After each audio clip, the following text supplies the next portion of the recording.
لله الذي أرسل رسوله بالهدى ودين الحق ليظهره على الدين كله وكفى بالله شهيدا. أشهد أن لا إله إلا الله وحده لا شريك له وأشهد أن محمدا عبده ورسوله. اللهم صل على محمد وعلى آل محمد.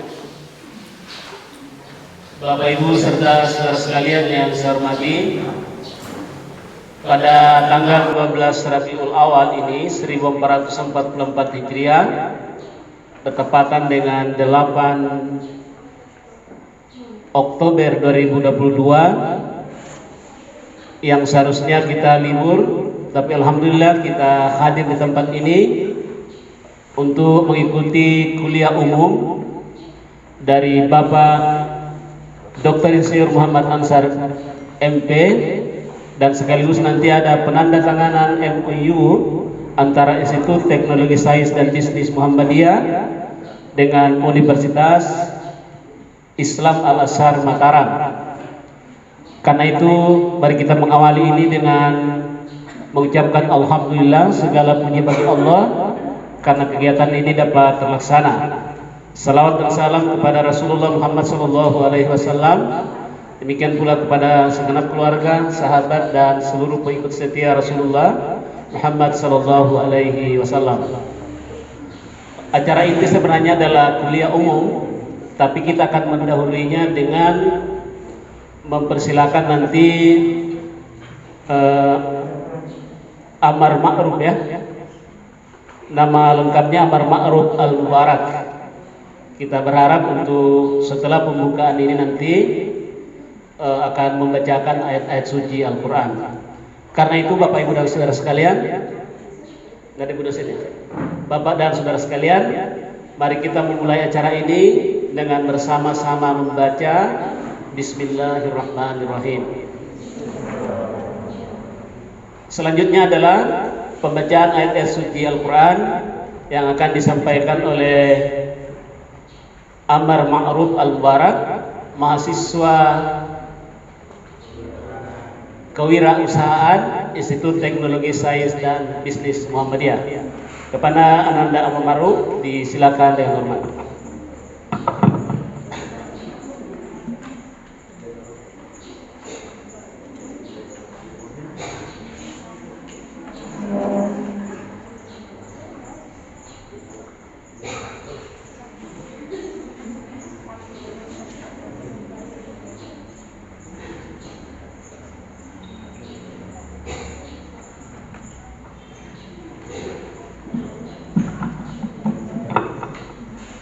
Assalamualaikum warahmatullahi wabarakatuh. A'udzu billahi minasy syaithanir rajim. Bismillahirrahmanirrahim. Alif Lam Mim. Allahu la إلا هو الحي القيوم نزل عليك الكتاب بالحق مصدقا لما بين يديه وأنزل التوراة والإنجيل من قبل هدى للناس وأنزل الفرقان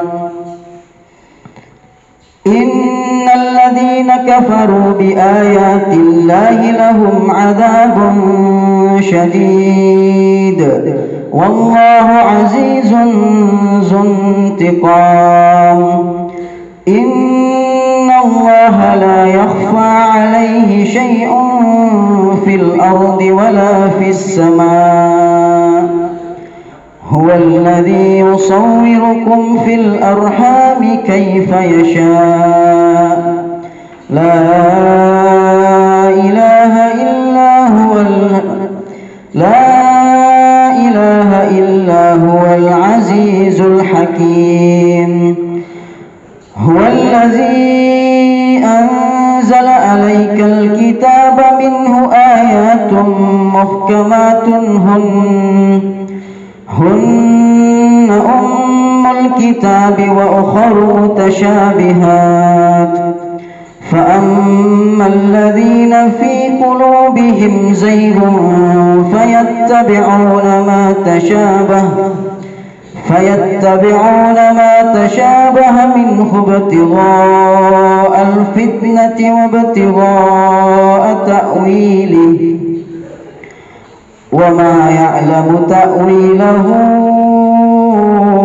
إلا الله والراسخون في العلم يقولون آمنا به كل من عند ربنا وما يذكر إلا أولو الألباب ربنا لا تزغ قلوبنا بعد إذ هديتنا وهب لنا من لدنك رحمة إنك أنت الوهاب ربنا إنك جامع الناس ليوم لا ريب فيه إن الله لا يخلف الميعاد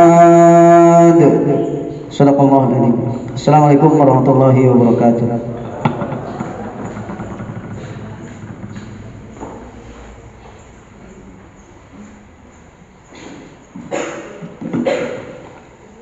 Bapak dan saudara sekalian, baru saja kita mendengarkan Ananda Amar Ma'ruf Al-Mubarak membacakan Quran Surat Al-Imran dari ayat 1 sampai 9. Ayat ini paling sering saya baca ketika menjadi imam, ayat 1 sampai 9. Kita berharap dengan pembacaan Al-Quran ini kita mendapat berkah. Allahumma arhamna bil Quran. Sebelum saya persilakan dan nanti akan menjadi moderator adalah Pak Asrijal Akib, ada beberapa hal yang perlu saya sampaikan. Bahwasanya nanti akan diperkenalkan lengkap oleh Pak Muhammad Ansar sendiri siapa sesungguhnya Pak Muhammad Ansar.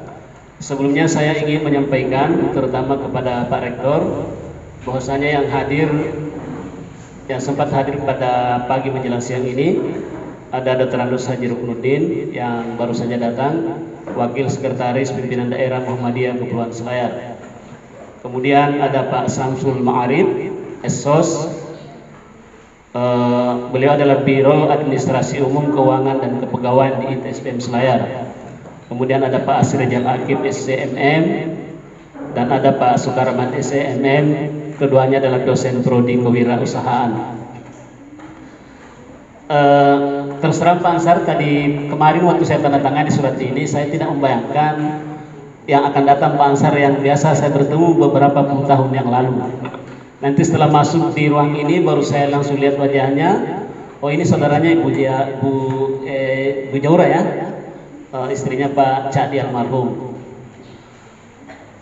Ada beberapa persamaan antara saya dengan Pak Ansar, tapi lebih banyak perbedaannya. Persamaan pertama, kami sama-sama hobi main tenis meja. Persamaan kedua adalah saya dan Pak Ansar sudah rata-rata sudah meninggalkan dunia hitam. Jadi rambut sudah tidak hitam lagi. Jangan dibayangkan dosa yang penuh dengan meninggalkan dunia hitam, maksudnya rambut kami tidak hitam lagi.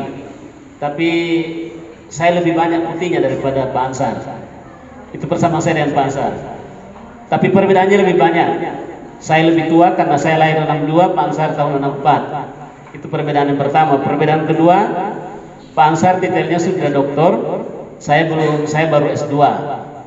Yang ketiga, Pak Ansar adalah sudah rektor, saya paling di Ketua LP3M dan di pimpinan daerah Muhammadiyah. Yang jelas Pak Ansar paling sering ke Bali, saya hanya baru 3 kali ke Bali. Ya, saya kira itu sekedar perkenalan saja bahwasanya hari ini pagi ini kita akan mendengarkan kuliah umum dari Bapak Dr. Insinyur Muhammad Ansar MP, Rektor Universitas Islam Al-Azhar Mataram. Namun sebelumnya saya persilakan Pak Asrijal Akib nanti bertindak sebagai moderator. Kalau setelah kuliah umum ini misalnya akan ada tanya jawab, maka insya Allah Pak Asrijal Akib nanti yang akan memandu acara ini, dan kita berusaha untuk selesai sebelum zuhur. Karena menjelang zuhur di sini kalau bersuara itu di Masjid Agung maka luar biasa besarnya kedengaran. Amatlah tidak baik kalau apalagi kalau laki-laki kalau sudah mendengar panggilan azan lalu tidak memenuhi panggilan azan itu. Berkali-kali saya kemukakan itu, apalagi kampus kita itu bernama ITSBM, Institut Teknologi Sains dan Bisnis Muhammadiyah. Ada kata Muhammadiyah di situ, pengikut Muhammad. Orang yang baru pengikut Muhammad itu kalau mendengarkan azan pasti akan memenuhi panggilan azan itu. Saya kira itu pengantar saja, Pak. Jadi Pak Rektor dan Wakil Rektor semua ada di luar kota. Wakil Rektor baru menuju ke rumahnya ini. Makanya istrinya pulang sementara karena jangan sampai tidak terbuka rumahnya kalau dia tidak pulang. Jadi dia menuju ke Parappa dulu. Mudah-mudahan ada waktunya Pak Wakil Rektor masih sempat ke sini. Saya kira itu, dan saya persilakan Pak Sri Jalakib untuk memandu acara ini, sekaligus mempersilakan Pak Rektor Universitas Islam Al-Azhar untuk memberikan kuliah umum. Silakan Pak Sri.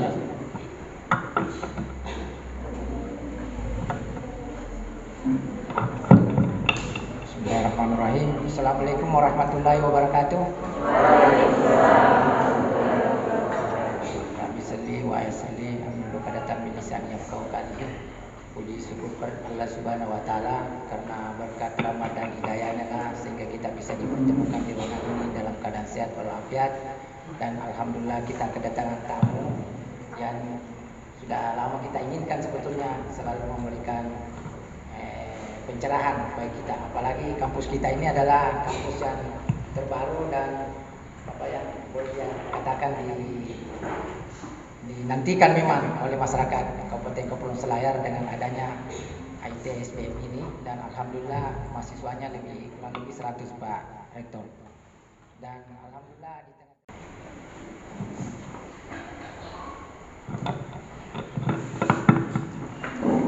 Bismillahirrahmanirrahim. Assalamualaikum warahmatullahi wabarakatuh. Yang saya hormati pengurus Muhammadiyah Selayar, para pejabat struktural di lingkungan Institut Teknologi Sains dan Bisnis Muhammadiyah Selayar.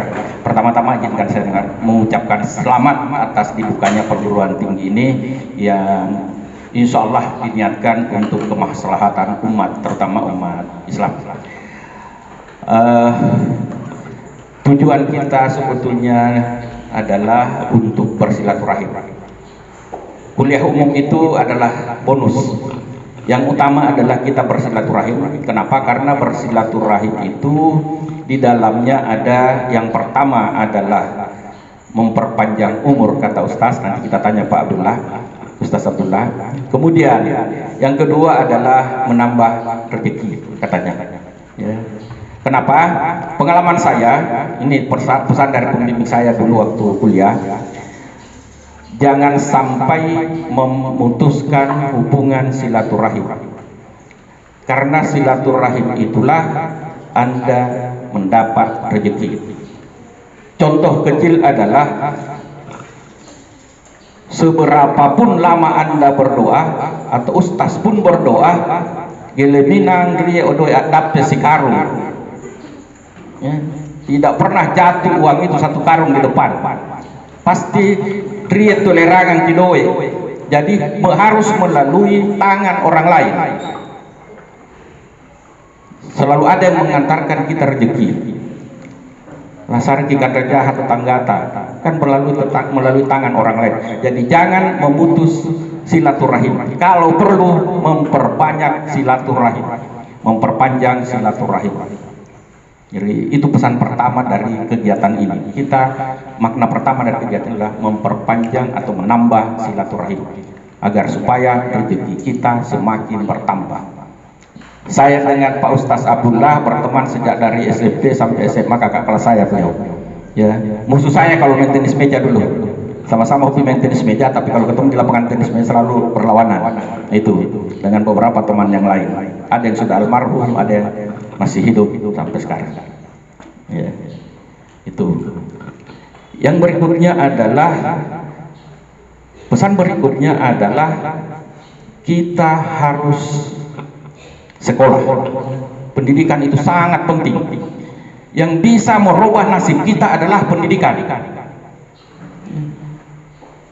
Yang bisa merubah nasib kita adalah pendidikan. Apalagi lagi sekolah, pokoknya temkinau. Jadi harus kita sekolah. Itulah tujuan mulia dari didirikannya ini. Saya walaupun dari jauh dan tidak pernah muncul membantu, tetapi kami selalu sering berkomunikasi dengan Bapak Rektor, Prof. Akbar Silau. Sering telepon-teleponan. Bagaimana kita bisa di Selayar juga ada perguruan tinggi yang kita kelola dengan baik, agar supaya yang tidak yang pendapatan pas-pasan bisa kuliah. Kalau perlu kita bantu biaya kuliahnya sehingga kita buka beasiswa.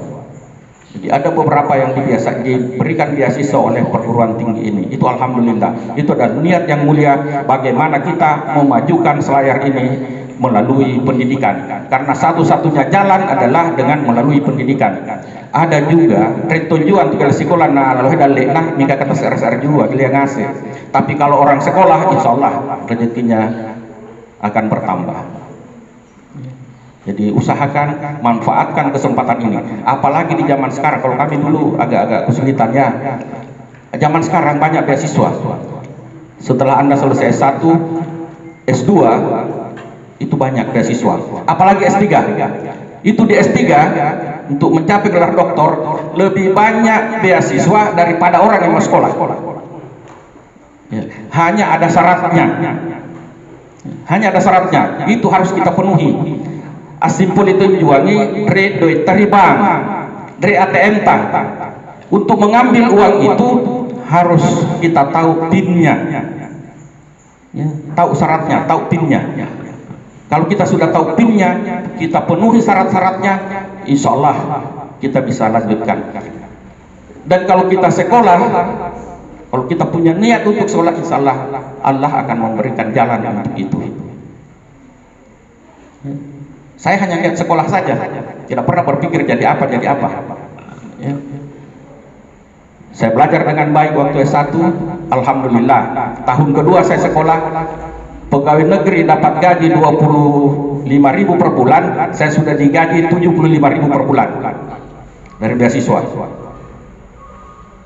Nah, tapi itulah juga yang mengantarkan saya tidak perlu cari-cari kerja. Setelah tamat, saya harus menggantikan 2 kali lipat kalau saya tidak mau jadi pegawai negeri. Itu bisa dibayangkan. Kita yang dicari. Sekarang kan kita kalau perlu menyogok. Saya harus membayar 2 kali lipat kalau saya tidak mau jadi pegawai negeri. Siapa yang tidak mau? Tinggal lengkapi berkas. Tapi celakanya saya ditempatkan jauh dari kampung halaman saya. Saya ditempatkan di Pulau Lombok, Nusa Tenggara Barat, yang saya tidak pernah bisa bayangkan bagaimana. Ya, Direktur ISTE.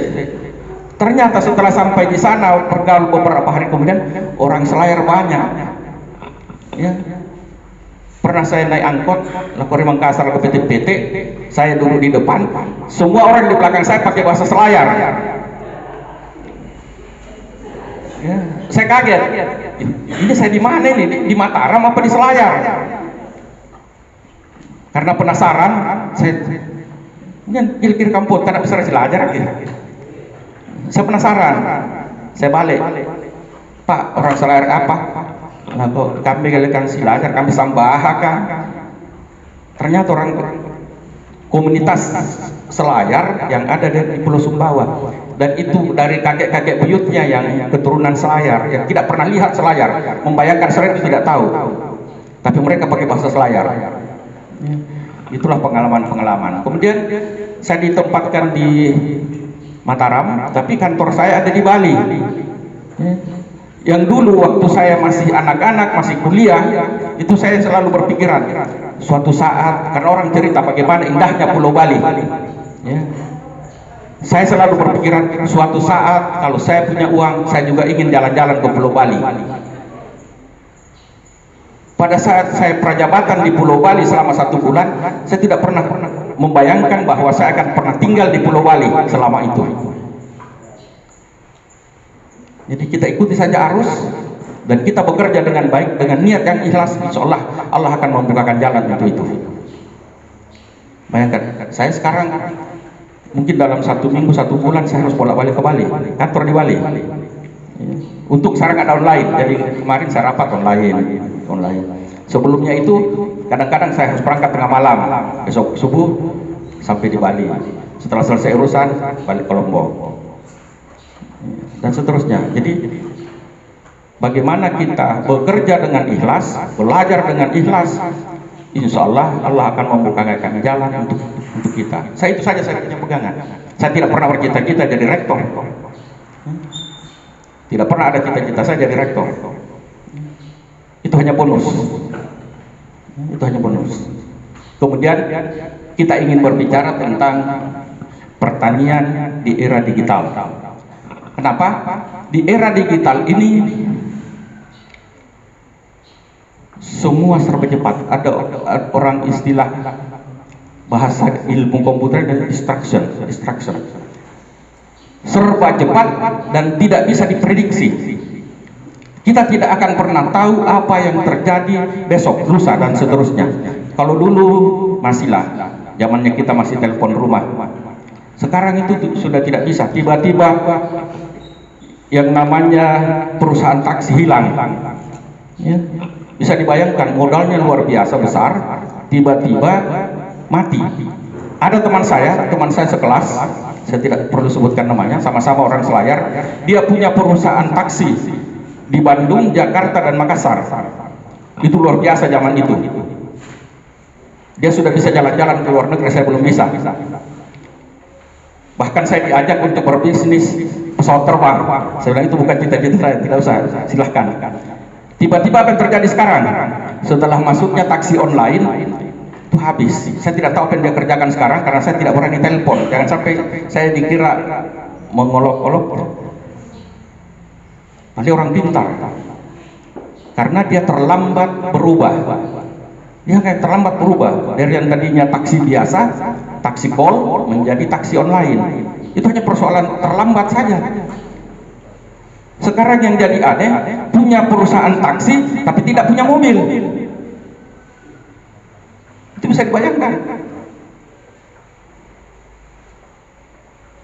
Grab, apalagi ojek, Gojek, apalagi M-Driver dan seterusnya.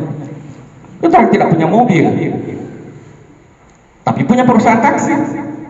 Kan aneh. Traveloka, beli tiket di Traveloka padahal tidak punya pesawat satupun. Dia jual tiket pesawat, tidak punya pesawat. Dia jual hotel. Ya. Nah, sekarang pemikiran itu kita harus kreatif. Bagaimana kita bisa hidup di era distraction ini, termasuk di bidang pertanian. Nah, persoalannya di bidang pertanian ini, mohon maaf, kendala utama kita adalah di petani. Ya. Apa petani kita? Petani kita paling tinggi pendidikannya SD, buka HP saja susah. Bayangkan aja, ada tulang mali. Ya, jadi bagaimana kita meningkatkan pendidikan petani kita sehingga dia bisa mengelola. Yang kedua adalah pemilikan lahan.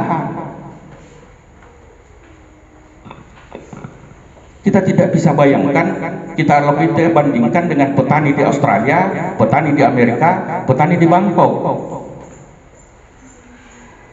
Kita punya lahan, aku raja sila jarani lakas kepala 5 aja. Ini jatuh mulai kebanggaan kita. Di Australia saya pernah ketemu seorang petani sayur, berdiskusi dengan petani sayur. Ternyata dia menggaji profesor, seorang peneliti.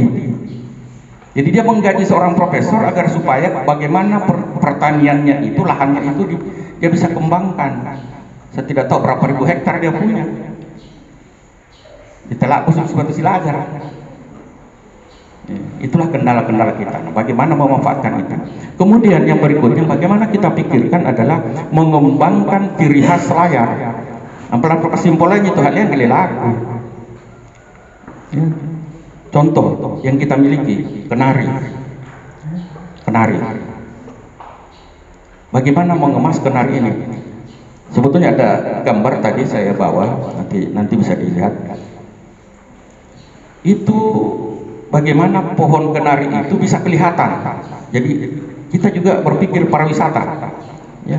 Kenapa image saya ke pariwisata? Karena saya sejak tahun 2020 ada kerjasama dengan Kementerian Pariwisata untuk membina, mengembangkan desa wisata. Jadi walaupun background saya pertanian, dipaksa oleh Kementerian Pariwisata untuk berbicara tentang pariwisata. Dan memang enak sebetulnya di pariwisata itu. Ya, enak di pariwisata itu. Kita hanya menjual yang kita tidak punya modal. Banyak yang bisa kita jual yang kita tidak punya modal. Malah ada yang lucu kalau di pariwisata. Dia yang bekerja, dia yang bayar ke kita. Biasanya kalau kita mau pekerjakan orang, kita yang bayar. Contoh yang ada di Bandung, dia membuat kawasan wisata persawahan, siapa yang menanam dia bayar ke saya. Hanya dia menyediakan bibit. Lasarkan rejuku nang, ini telah bayar. Entah masuk ke kolam ikan dia bayar, kemudian dia mau memberikan makan kepada ikan-ikan, kita yang dibayar. Itu kan aneh, terbalik. Seharusnya kan pekerja yang dibayar. Jadi ada yang unik di pariwisata. Ya? Ada logika terbalik. Itu yang menarik bagi saya. Kita hanya perlu menggali ciri khas dan keunikan. Kita hanya perlu menggali ciri khas dan keunikan. Selayar punya jeruk, nah tapi jadi masalah sekarang jeruk. Itu yang perlu didiskusikan. Apa penyebab jeruk Selayar punah? Kenapa? Kalau kita mengembangkan yang lain, yang Jalan Malioboro itu ditanam. Jadi tanamannya itu ada di Malioboro. Jadi orang tahu. Nah, kita di sini coba. Siapa yang tahu pohon angkajeng? Paling hanya berapa persen? Ya. Hanya 5 orang, mungkin 6 orang yang tahu. Hampir kutaan paling hanya buahnya yang dimakan, tapi tidak pernah ditahu yang bagaimana pohonnya. Ya. Di NTB kita bisa lihat pohon kenari itu berjejer di dalam kota. Di jalan utama Mataram itu adalah pohon kenari yang rimbun. Nanti kurangi anak Bapak Bosi Isam dengan tiolo. Pohon kenari. Nah, ini pas panjang jalan utama di kota Mataram itu adalah pohon kenari. Kemudian ada jalan baru dibuat bypass menuju ke Bandara Zainuddin Abdul Majid. Itu sekarang ini ditanami, kira-kira tingginya setinggi saya. Sudah ditanam pohon kenari. Nah, kita di sini juga mungkin perlu dikembangkan itu supaya kalau orang datang tahu pohonnya, belanjanya juga tahu, sehingga menarik. Itu salah satu trik dalam hal berwisata. Jadi kita bisa perlihatkan pohonnya, Anda berangkat konyer boronginnya. Karena biasanya orang yang berwisata itu, yang pertama pasti punya modal, ada uangnya. Yang kedua, biasanya juga dia sudah menghitung waktunya. Saya di Selayar sekian hari, di sini sekian hari, sekian hari. Ya, itu untuk bidang pertanian. Kemudian potensi Selayar ini untuk dikembangkan ke arah wisata itu cukup besar. Kita punya modal besar yang tidak dimiliki oleh orang lain adalah Taka Bonerate. Tidak usah berpikir yang lain dulu. Taka Bonerate itu kekhasan. Tinggal itu dikemas. Bagaimana supaya Taka Bonerate ini laku dijual, dikembangkan, dieksploitasi habis-habisan, dipasarkan habis-habisan dengan ketentuan semua bekerja bersama-sama. Jangan sama-sama kita harus bekerja bersama. Jangan sama-sama kerja. Ya. Kita bekerja bersama. Kalau bekerja bersama artinya adalah connect, saling membantu. Tapi kalau hanya sama-sama bekerja, dininjame maraing, ini sambung jamana. Nah, kita harus connect, menyatukan itu. Transportasi harus bagus. Setiap ada orang yang ke Selayar itu harus terjadwal. Sama halnya kalau Bali, ya. Bali mau masuk kemanapun itu enak. Ya. Penginapan di Bali, Anda mau dari yang paling murah sampai paling mahal ada. Mulai dari yang harga 50.000, 100.000 per malam ada. Sampai yang harga 10 juta, 20 juta per malam ada. Tinggal pilih sesuai dengan kemampuan kantong. Ya. Nah, kita tinggal menyediakan itu fasilitas. Nah, Selayar sudah mulai berbenah untuk itu. Mudah-mudahan tidak terlalu lama lagi itu bisa. Kenapa? Karena modal tanah kita mau dijadikan pertanian agak sulit. Kemudian saya pernah ada teman saya beride, bagaimana kalau kita membuat juga sawah di daratan Pulau Selayar. Saya bilang, saya yang pertama kali tidak setuju. Saya yang pertama tidak setuju. Biarlah sawah itu ada di Kayuadi, ada di Japea, ya, dan sekitarnya. Dia bilang kan potensinya ada, Pak Ansar. Saya bilang, potensi apanya yang ada? Ada tanah. Saya bilang, berapa hektar kau punya tanah untuk dijadikan sawah? Kalau Anda bangun sawah, buat sawah, harus buat bendungan. Berapa biaya bendungan? Rugi jadi. Yang kedua, kondisi sosial masyarakat. Masyarakat daratan Selayar ini bukan petani sawah. Mati ngasih dibayar.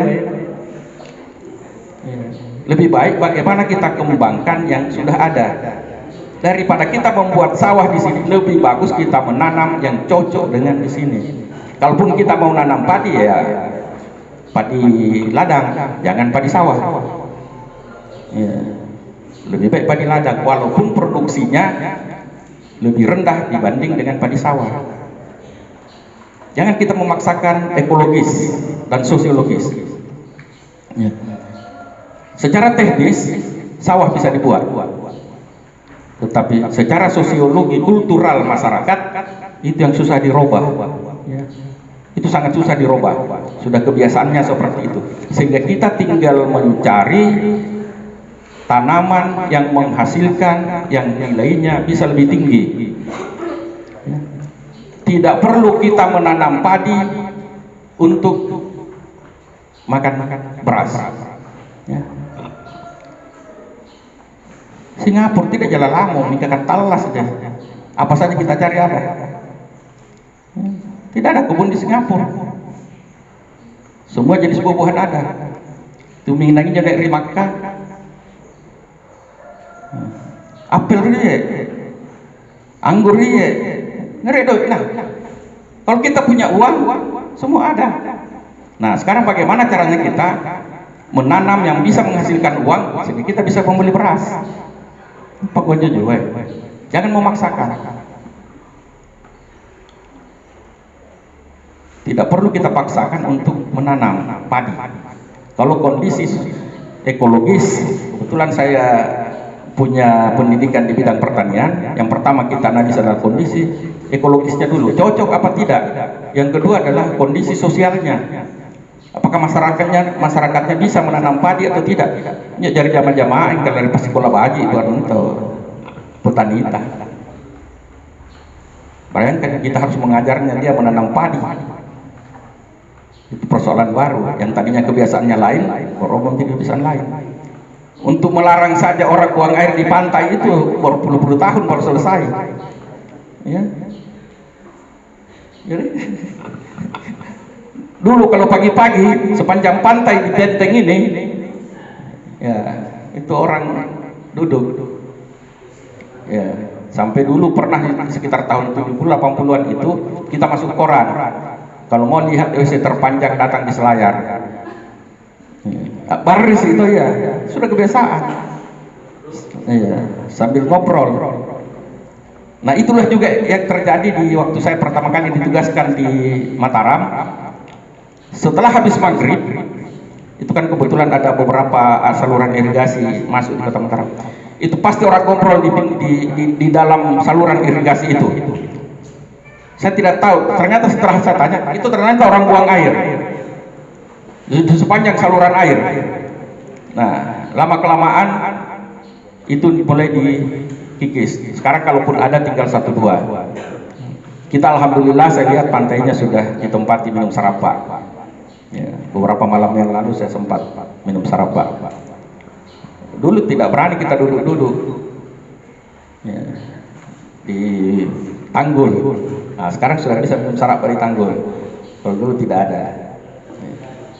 Jadi itulah kita bagaimana menyikapi perkembangan era digital ini. Bagaimana menyikapi perkembangan era digital. Berikutnya yang menjadi kendala di bidang pertanian adalah data. Data tidak pernah cocok datanya. Ya.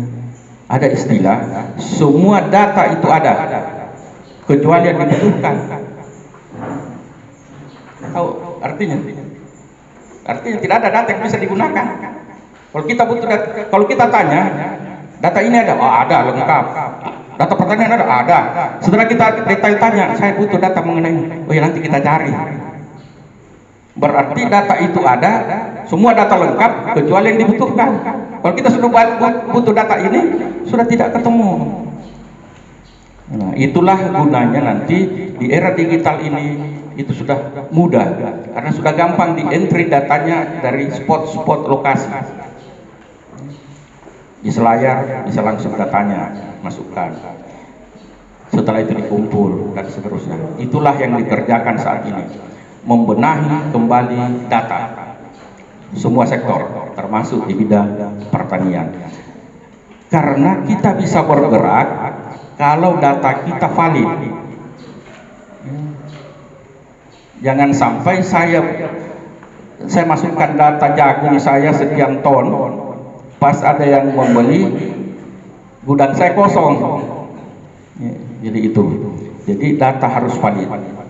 Nah itulah kendala. Jadi tadi satu kendalanya adalah kendala lahan, yang kedua adalah kendala di bidang data, teknologi dan pendidikan petani kita. Nah, kalau kendala di bidang pendidikan petani itu berdampak kepada kendala di bidang teknologi. Jadi itu sambung menyambung. Barang mendapat telepon biasa, itu ngisi apalagi smartphone. Ya. Jadi, nah mudah-mudahan generasi berikutnya dengan melalui pendidikan itu semua bisa kita rubah. Karena perubahan itu hanya bisa dilakukan melalui pendidikan. Pendidikan apapun. Pendidikan apapun. Sepanjang itu kita tekuni, insya Allah kita dimudahkan jalannya oleh Allah Subhanahu wa Ta'ala. Ada dulu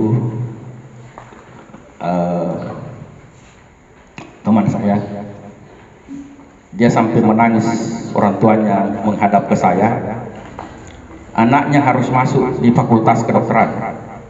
Kebetulan di tempat saya ada fakultas kedokteran dan itu menjadi fakultas favorit. Passing grade-nya itu tidak jauh. Saya tidak luluskan. Datang lagi, pansarkan rektor, kan gampang meluluskan. Saya bilang, kalau saya punya hak untuk meluluskan, tidak perlu tes. Datang saja ke saya. Apa gunanya tes? Itu adalah agar supaya saya tahu kemampuannya ini bagaimana, apakah dia mampu di kedokteran atau tidak. Ini anak Anda tidak mampu, mohon maaf. Coba carikan lagi sekolah yang lain, jangan di kedokteran. Karena berjihad itu, beramal itu tidak harus jadi dokter, kan begitu. Gus Dur bukan dokter jadi presiden. Yusuf Kalla bukan dokter jadi presiden. Joko Widodo jadi presiden, sarjana kehutanan. Jadi peluang kita sama. Kita bisa berkreasi, bisa kita berjihad di jalan manapun. Jangan memaksakan. Kalau memang tidak mampu di sini, ya cari jalan lain. Yang penting kita ikhlas dan kita berusaha. Dan jangan lupa berdoa. Dan yang berikutnya adalah doa orang tua, jangan dilupakan. Kalau sudah orang tua yang mendoakan, insya Allah semuanya bisa. Jangan orang tuanya dilawan. Karena saya sudah banyak melihat pengalaman. Keberhasilan itu sangat didukung oleh orang tua. Walaupun kasihan pendidikannya hanya terbatas, tetapi kalau orang tua yang mendoakan, insya Allah kita akan sukses. Saya sekolah mulai dari SD, SMP, SMA sampai kuliah. Orang tua saya itu hanya mengatakan silakan sekolah, mau pilih jurusan apapun silakan. Saya memilih Fakultas Pertanian. Di awalnya saya takut masuk di Fakultas Pertanian. Kenapa? Persaingan di Unhas itu untuk masuk di Fakultas Pertanian waktu itu tahun-tahun 80-an luar biasa. Kita harus menyisihkan 25 orang, 1:25.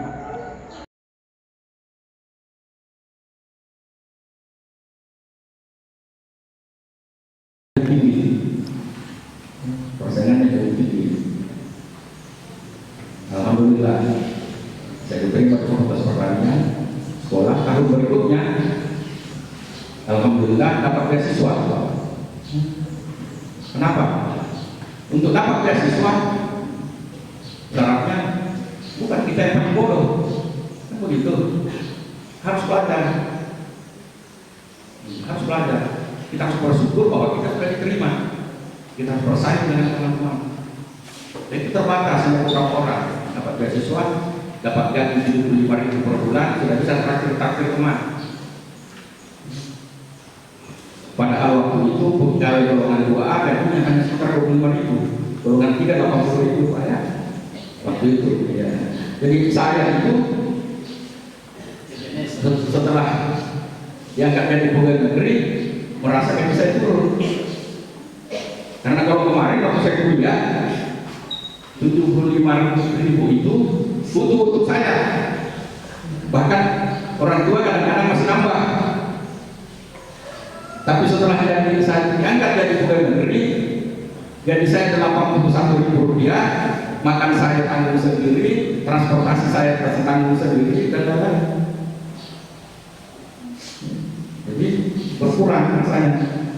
Kalau yang 75.000 rupiah itu untuk saya. Nah, kemudian berikutnya sekolah lagi S2. Kalau bisa kita usahakan jangan pakai biaya orang tua. Usahakan yang dibiayai oleh orang lain. Cari beasiswa. Sepanjang kita berusaha mencari memenuhi syaratnya, insya Allah.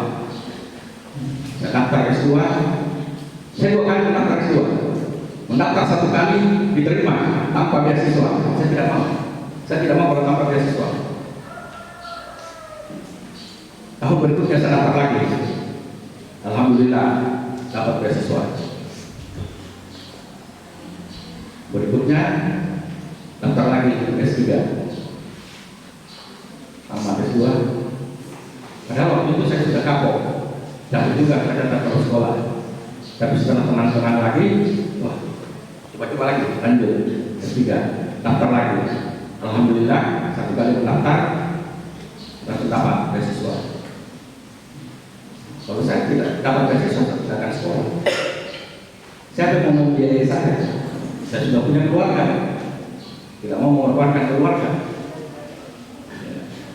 Karena kalau tidak dapat beasiswa, selain dibiayai kita punya pendidikan, ada juga untuk kita ditambah lagi. Nah, karena adanya seperti itu ada cerita lucu. Ada teman saya kuliah S2, tapi zaman dahulu itu kan belum secanggih sekarang. Sekarang data itu semua bisa terbaca. Kalau dulu tidak.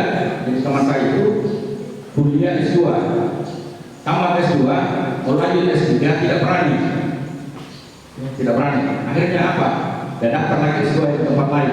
Dapat lagi beasiswa. Kenapa kamu bodoh? Dan kan dapat lagi katanya. Kita dapat lagi uang bulanan. Siapa yang mau kasih? Jadi akhirnya dia 2 kali S2-nya. Karena tidak berani S3. Jadi kita sepanjang itu baik, ya kita berani saja. Saya juga awalnya tidak berani, ketiga karena saya kira kalau ujiannya namanya kita ikuti di depan umum, malu kita kalau tidak bisa menjawab. Tapi ternyata setelah kita lewati juga ya, yang penting kita belajar. Alhamdulillah. Jadi itulah barangkali masalah-masalah di dalam bisnis pertanian, dan sekarang ini sudah maju ya. Kalau sayangnya di daratan Selayar ini tidak ada sawah, kalau di Bulog mungkin ada. Sekarang ini alat panen pun sekarang itu mesin seperti mobil, alat panennya untuk mempercepat panen dan sebagainya. Yang masih di dalam perancangan adalah mesin untuk menanam, ya, bagaimana menanam. Kemudian menyemprot hama itu sudah pakai drone, kita kendalikan sampai dulu sudah bisa menyemprot, dan banyak kemajuan. Kemudian dari segi pemasaran sudah macam-macam marketplace yang bisa diakses. Saya mau beli tomat, ya. Tapi itu dalam jumlah besar. Kalau dalam jumlah kecil mungkin ada di sini. Ya. Beli cabai Rp1.000 bisa mungkin dengan kurir ya. Itu perkembangan digital, apa di sana itu? Dulu tidak ada yang seperti begitu. Apa pikir pasar bro? Mandi cabai Rp1.000. Sekarang sudah bisa pesan, walaupun mungkin ongkos kirimnya lebih mahal daripada harga cabainya. Bisa lewat Facebook jualan. Yang penting kita kreatif, tinggal tanam. Saya beberapa bulan yang lalu saya turunkan mahasiswa KKN di Pulau Lombok. Ada satu lokasi saya tertarik. Ada kebun melon apa ya? Apa istilahnya? Melon. Ya, ada petani melon. Itu hasilnya itu sudah harus dipesan 1-2 bulan sebelumnya. Kalau kita mau beli melonnya, dia tidak jual bebas. Padahal banyak di Pulau Lombok itu sepanjang jalan, kalau kita dari Kota Mataram ke bandara kurang lebih 40 km, itu sepanjang jalan menjual melon. Karena di sana ada daerah yang masih melon. Tapi orang ini petani melon tidak harus gantri. Ternyata karena dia menggunakan teknologi kultur teknologi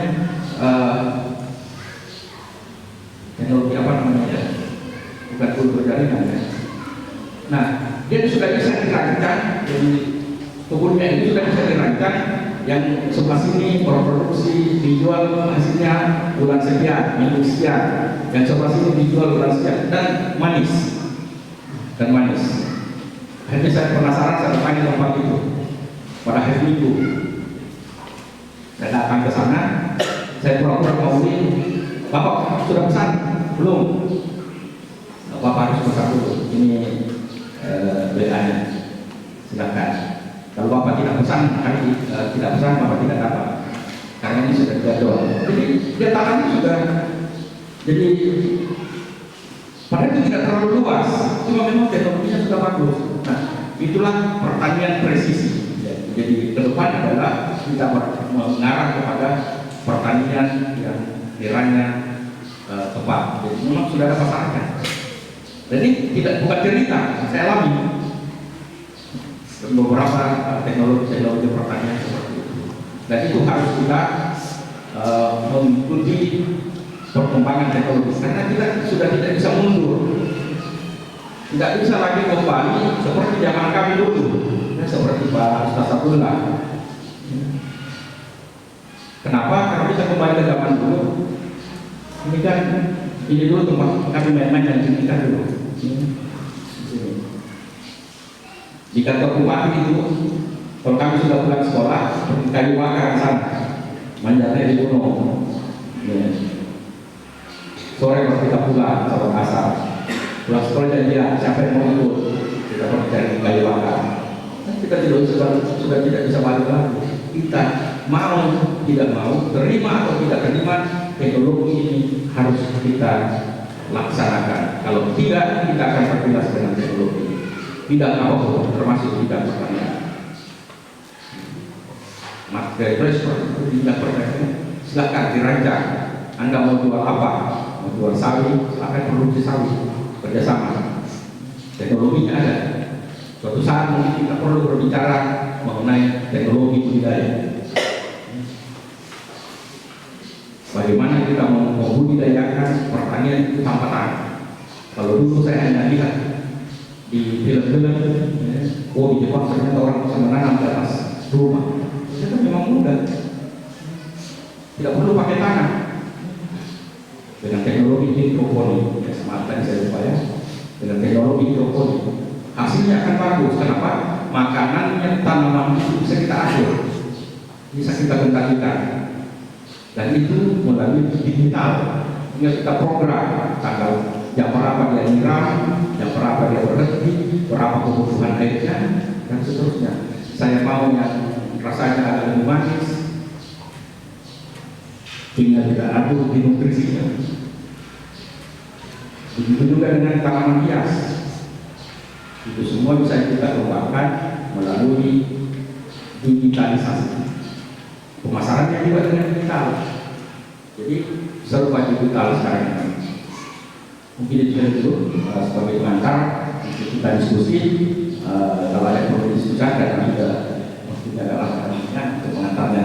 Tapi itu membuka wawasan kita semua teman-teman yang di komputer bisa mengembangkan, teman-teman di kewirausahaan bisa mengembangkan, teman-teman dari adik-adik dari teknologi hasil perikanan bisa bagaimana teknologi perikanan sekarang silakan, karena sekarang ini ilmu itu sudah gampang.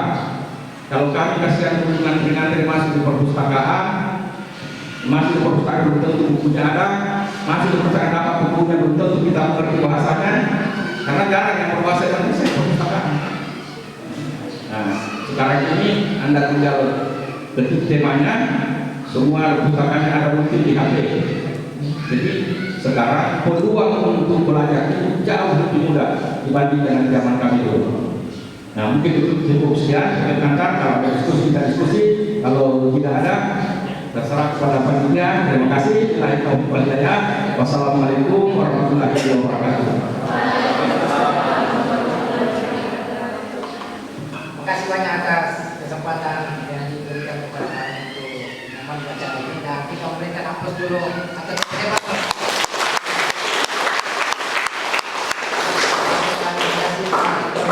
Banyak memberikan wawasan terutama bagi kami bahwa di era digital ini perlu memang kita banyak belajar, dan kuncinya itu adalah semangat. Jadi semangat. Apa kabar? Luar biasa. Harus semangat. Dan saya teringat Pak Rektor kemarin ada di media itu, waktu di wisuda namanya, dia selalu berdoa mamanya ke belakang. Mudah-mudahan anak saya di wisuda ini bisa seperti Pak Rektor. Akhirnya apa yang dicita-citakan tercapai. Itulah yang disampaikan tadi Pak Rektor. Dia tidak pernah cita-cita menjadi rektor, dan dia tidak pernah cita-cita untuk menjadi ahli dalam pertanian, tapi beliau selalu belajar. Nah, dan itu belajar bukan cuma belajar, tapi dibarengi dengan keikhlasan dan ketekunan. Dan itu ada dua petua dari orang tua kami bahwa ketika mau sukses cuma dua kuncinya: jangan berdosa sama orang tua dan jangan berdosa sama gurunya. Gurunya atau dosennya atau apa kan? Bahkan kalau di ilmu itu di Pak Gus Dur sampai Pak Ustaz Jamil pernah bilang, sampai dia menyesal kalau dia tak minum apa sisanya itu, atau dia tak menyesal kalau dia tak sempat salaman. Nah, itu berkahnya mungkin di situ. Jadi ada beberapa yang perlu kami sampaikan kepada mahasiswa, terutama kami sebagai dosen ini, bahwa di bidang pertanian memang harus kita barengi dengan dengan teknologi, dengan ilmu, apalagi dengan digital sekarang. Ada teman saya dari UNAS juga, Pak Bahyanto, itu banyak saya belajar dari LSM. bahwa kalau mau menanam jangan melihat orang sukses di sana, kita aja mau mengikuti kesuksesan itu. Tidak mungkin di daerah lain cocok tanahnya di daerah Selayar ini. Misalnya contohnya pertanian persawahan mungkin tidak cocok di sini, tapi di Jambi cocok. Bahkan ada peneliti ke sana, dan kalau kemarin dia tiba mana di Jambi ya, tiba-tiba sampai di kampung mana ada anak-anak berkelahi, dia pasti bahasa Bugis. Selayar ini atau apa ini? Kenapa masih bahasa Bugis? Ternyata cek memang ada kampung mana di sana, orang Bugis, Kecamatan Malu. Sama dengan halnya Pak Rektor tadi di Mataram, ternyata banyak komunitas orang Selayar di sana. Karena di Mataram itu ada daerah pulau itu seperti Selayar ini. Kayak kita ini ada pulau seperti di Busung, ada 3 gili di sana. Gili itu adalah istilahnya pulau yang daerah kunjungan wisata. Dan konon ceritanya pada awal itu daerah pembuangan. Karena Mataram itu digelar dengan apa? Dengan Pulau Seribu Masjid. Tapi di sisi lain juga banyak penjahat di sana, sehingga yang penjahat nakal itu dibuang ke satu pulau, daerah Gili Terawangan namanya, dan akhirnya menjadi potensi wisata, dan itu lebih mahal tanah dibanding di kota Mataram itu sendiri. Saya bayangkan kalau di Selayar kita kali potensinya ini dengan adanya Institut Teknologi Muhammadiyah ini, kita bangun dengan keilmuan dengan memanfaatkan para mahasiswa dan akademisi, misalnya Selayar ke depan bisa lebih maju dibanding daerah lain. Untuk mungkin itu kami persilakan teman-teman atau ada mahasiswa yang mau bertanya, dipersilakan. Ayo siap. Siapa? Saya kasih izin kalau ada yang mau bertanya. Nah, disinilah tempatnya kita ini untuk belajar. Apalagi Pak Rektor kemarin ini kami sudah bentuk juga satu lagu ya. Ada untuk badan eksekutif mahasiswa. Nah, agar mereka ini bisa berani tampil di muka umum dan bisa belajar mandiri ketika ada suatu kegiatan yang mau dilakukan. Ayo adik mahasiswa, silakan.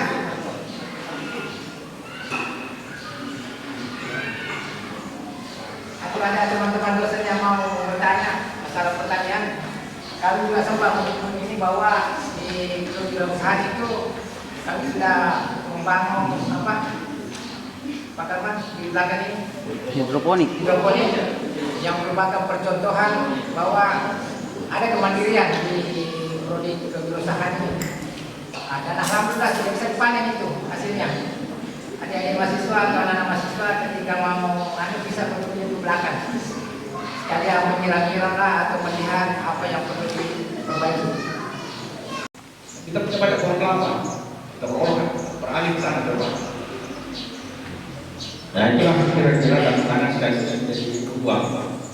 Kemudian peranan teknologi dalam meningkatkan produksi pertanian. Jadi memang di era sekarang ini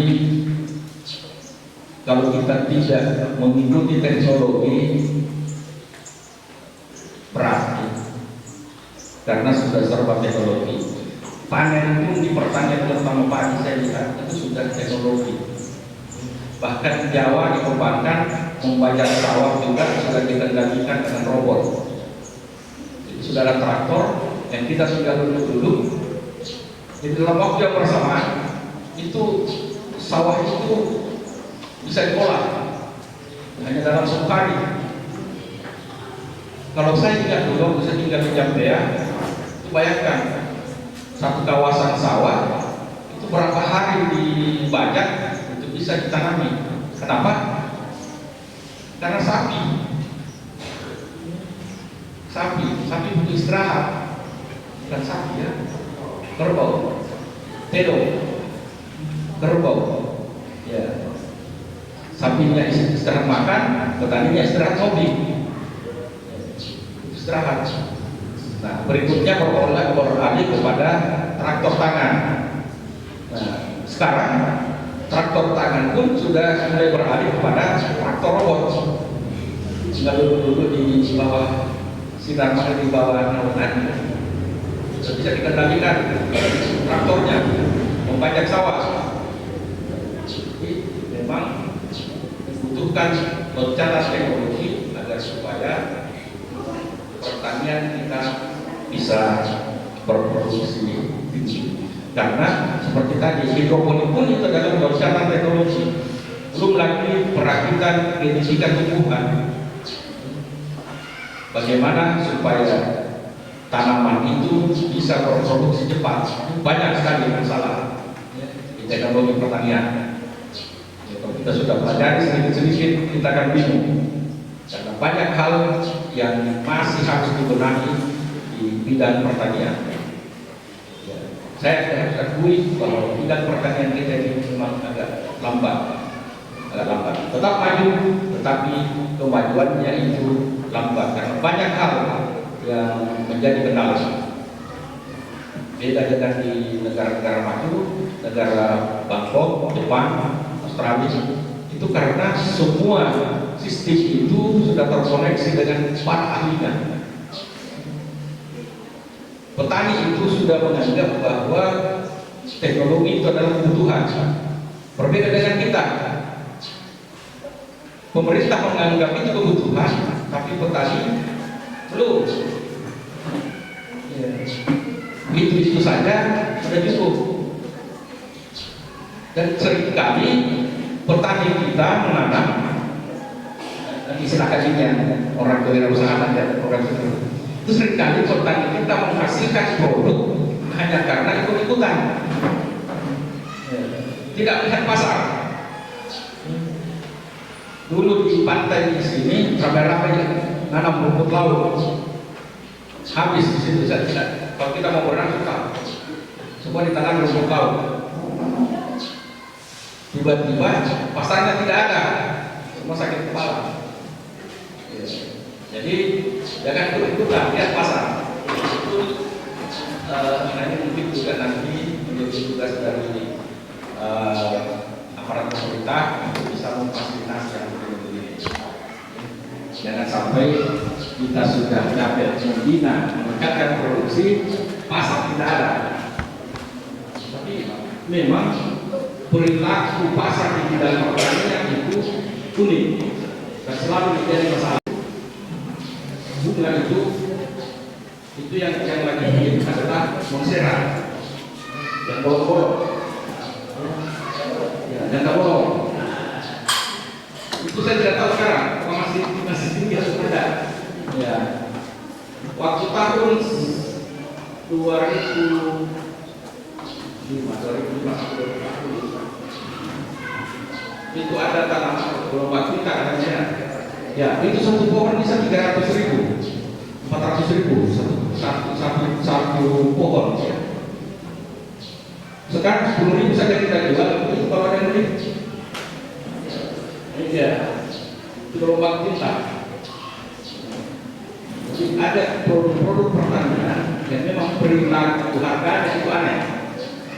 Ada juga yang stabil seperti anggrek, itu stabil harganya. Tapi hati-hati kalau tiba-tiba naik harganya. Kadang-kadang itu diikuti dengan tiba-tiba turun.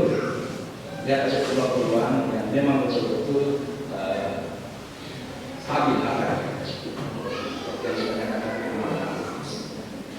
Mungkin itu tanggapan dari saya. Saya pikir memang belum bisa memuaskan semuanya, tetapi itu bisa menjadi pemicu kita untuk belajar lebih dalam. Silakan diperlukan juga. Karena kalau kita sudah langsung puas, kita tidak ada lagi untuk menambah pengetahuan. Silakan tidak puas, silakan mencari menambah pengetahuan lewat sarana-sarana yang lain. Alhamdulillah kita bisa dibantu oleh Mas Pak Google. Itu semua bisa mengembangkan pemikiran kita, mengembangkan wawasan kita. Jangan karena kita tinggal di selayar, pulaunya kecil, pemikiran juga menjadi sempit. Kita harus punya pemikiran yang besar.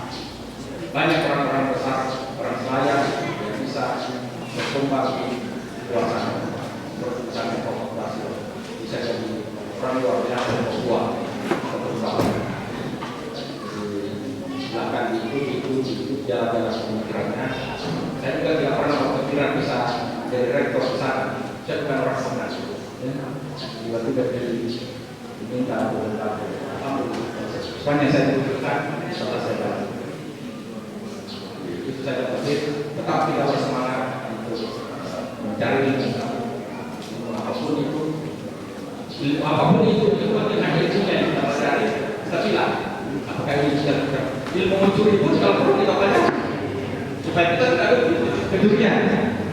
Ilmu maling pun kalau perlu kita pelajari supaya kita tidak kemalingan. Ternyata ini kita kan seperti ini. Nah, kita amalkan saja. Ilmu maling kedaraan harus tahu supaya kita bisa memproteksi diri dari ilmu apapun itu supaya kita gunakan dengan baik. Insya Allah akan bermanfaat. Terima kasih. Assalamualaikum warahmatullahi wabarakatuh.